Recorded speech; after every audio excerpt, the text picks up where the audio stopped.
8 అనే అంకె ఏ సంఖ్యా సమితికి చెందినది అంటే ముందుగా అసలు సంఖ్యా సమితులను గురించి చూద్దాం.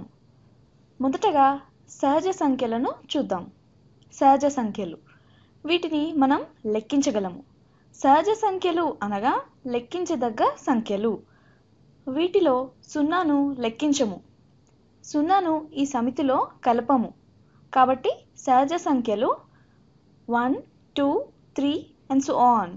వీటిలో 8 కూడా లెక్కించవచ్చు. కాబట్టి సహజ సంఖ్య సమితిలో 8 ఖచ్చితంగా ఉంటుంది.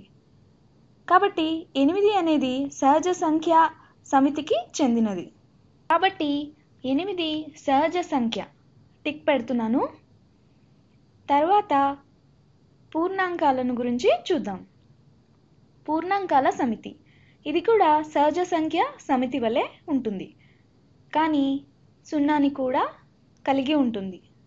కాబట్టి పూర్ణాంకాల సమితి అంటే 0, 1, 2, 3, 4 and so on.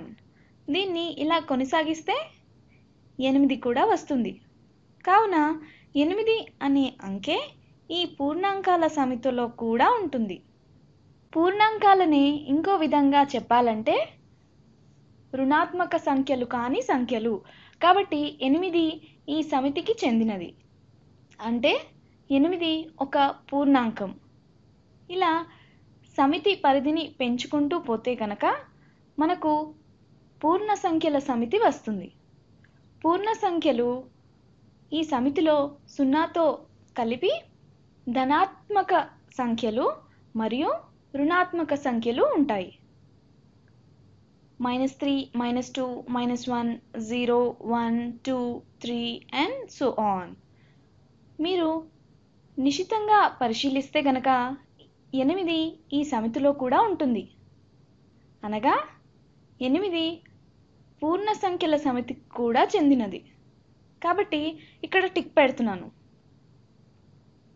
సాధారణంగా పూర్ణ సంఖ్య సమితిలో ఋణాత్మక సంఖ్యలు మరియు ధనాత్మక సంఖ్యలు, అంతేకాకుండా సున్నా కూడా ఉంటుంది. ఇది పూర్ణ సంఖ్య సమితి. ఇందులో ఋణ ధన సంఖ్యలు మరియు సున్నా కూడా ఉంటుంది. ఇదంతా పూర్ణ సంఖ్యా సమితి. పూర్ణాంకాల సమితి అనేది ఈ సమితికి ఉపసమితి అవుతుంది. పూర్ణాంకాల సమితిని గీస్తున్నాను. ఇది పూర్ణ సంఖ్యల సమితికి ఉపసమితి. పూర్ణ సంఖ్యల సమితిలో ఋణాత్మక సంఖ్యలను తీసివేస్తే మనకు పూర్ణాంకాల సమితి వస్తుంది. సహజ సంఖ్యల సమితి అనేది పూర్ణాంకాల సమితికి ఉపసమితి అవుతుంది. పూర్ణాంకాల సమితి నుండి సున్నాని తీసివేస్తే మనకు అది సహజ సంఖ్యల సమితి అవుతుంది. ఈ వృత్తం పూర్ణాంకాల సమితి అయితే ఈ వృత్తం సహజ సంఖ్యల సమితి అవుతుంది. 8 అనేది అన్ని సమితులకు చెందినది. ఈ సమితులను ఇంకా పెంచుతూ వెళ్తే మనకు అకరణీయ సంఖ్యా సమితి లేదా రేషనల్ నంబర్ సెట్ వస్తుంది. అకరణీయ సంఖ్యలనగా ఏదైనా సంఖ్యను p/q రూపంలో రాయగలిగితే అది అకరణీయ సంఖ్య అవుతుంది. 8ని p/q రూపంలో అంటే ఎలా రాయొచ్చు? 8ని 8/1, 16/2, 32/4గా వ్రాయొచ్చు. 8ని ఇలా ఎన్ని రకాలుగానైనా చూపించవచ్చు. కాబట్టి 8 అనేది ఒక అకరణీయ సంఖ్య అవుతుంది. కాబట్టి పైన చూపిన అన్ని సమితులు కూడా అకరణీయ సంఖ్యా సమితికి ఉప సమితులు అవుతాయి. అకరణీయ సంఖ్యా సమితిని వృత్త రూపంలో గీస్తున్నాను. కాబట్టి 8 ఖచ్చితంగా అకరణీయ సంఖ్యా సమితికి చెందుతుంది. ఇప్పుడు కరణీయ సంఖ్యలంటే ఏమిటో చూద్దాం. అకరణీయ సంఖ్యలు కానివన్నీ కరణీయ సంఖ్యలు అవుతాయి. కరణీయ సంఖ్యలనే ఇర్రేషనల్ నంబర్స్ అని కూడా అంటారు. పేరును బట్టి చెప్పొచ్చు, ఇవి రేషనల్ లేదా అకరణీయ సంఖ్యలు కావని. కాబట్టి 8 అనేది కరణీయ సంఖ్య కాదు.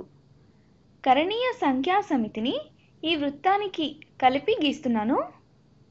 ఇర్రేషనల్ నంబర్స్ అకరణీయ సంఖ్యా సమితి కరణీయ సంఖ్యా సమితికి ఉపసమితి కాదు మరియు కరణీయ సంఖ్యలు ప్రత్యేకమైనవి.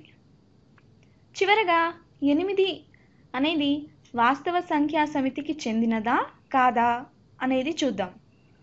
వాస్తవ సంఖ్యలు లేదా రియల్ నంబర్స్ అంటే అకరణీయ సంఖ్యలు మరియు కరణీయ సంఖ్యలు రెండింటినీ కలిపితే అది మనకు వాస్తవ సంఖ్యా సమితి అవుతుంది.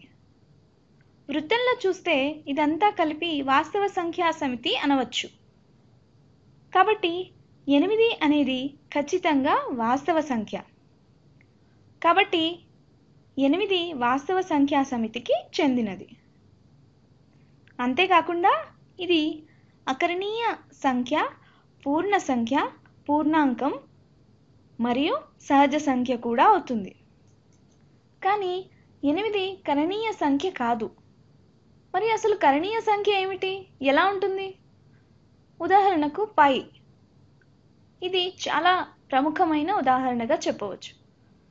పై విలువ ఎంత?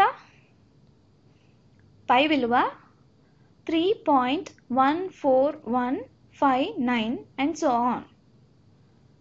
మరి పై ఎందుకని కరణీయ సంఖ్య అవుతుంది అంటే పైని p/q రూపంలో అనగా అకరణీయ నిష్పత్తి రూపంలో రాయలేము. ఇక్కడ పై = 3.14159 and so on. ఇక్కడ అంకెలు దశాంశ స్థానం తర్వాత కొనసాగటం లేదు, నాన్ రిపీటింగ్. కాబట్టి దీన్ని అకరణీయ నిష్పత్తి రూపంలో రాయలేము. కాబట్టి ఇది కరణీయ సంఖ్య అవుతుంది.